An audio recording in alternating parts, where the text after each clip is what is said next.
How does it feel to be here on the red carpet presenting your film in London?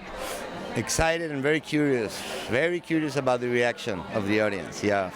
And I think the best advice I got before I came in to watch it was not to ask too many questions, but just to go on the journey of the film. Do you think that's some good advice for people?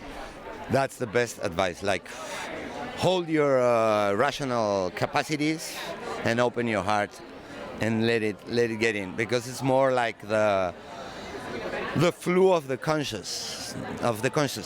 No, it's more like a dream where there's no logic, or it just has to be open.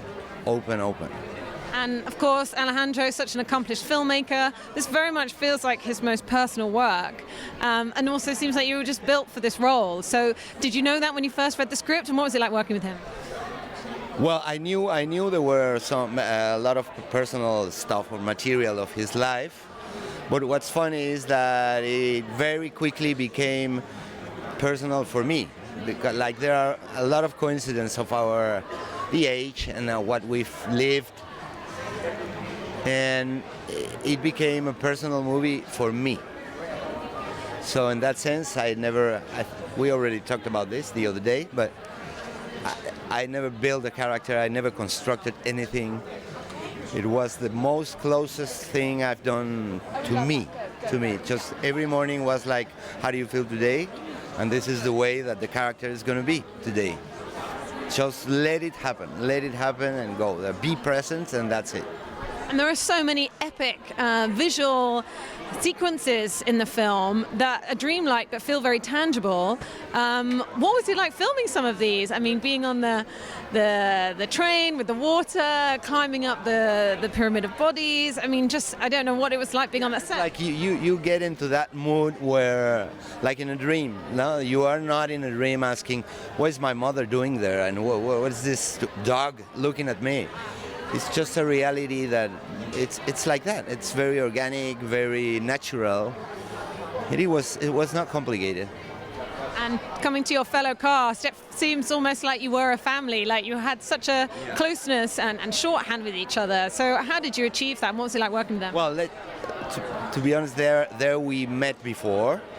We were isolated in some ranch, beautiful ranch, where we were like a week, not getting to know each other and rehearsing a little, yeah. But never rehearsing like, okay, we have it. This is going to be this way. No, just being familiar with each other, not more than that, yeah. And what do you think the film has to say, on its themes of identity, ideas of success, mortality, but also mixed in with tragedy, there's always humor. What was the last you said? Always with tragedy, there's humor often. Well, I think this is I like very much of the movie that it's an effort to get close to what reality could be, no? And reality is a complex thing. Like when you talk about the truth of something, it's very complex, and it has to be tragic, humor, fantasy, the past, the future. It's a mix of everything, and I think the movie gets very much closer to that. No, it's crazy. It doesn't have a precise line. It's a mixture of things. It's like our heads, no, chaos. And there just seems to be so many amazing films that come from Mexican filmmakers. What do you think it is that makes Mexican cinema distinct? I think that many subjects, but we live in a very contradictory society, no? With a lot of violence. Nowadays, especially, it's increasing. A lot of missing people, a lot of violence, and at the same time, a very strong culture.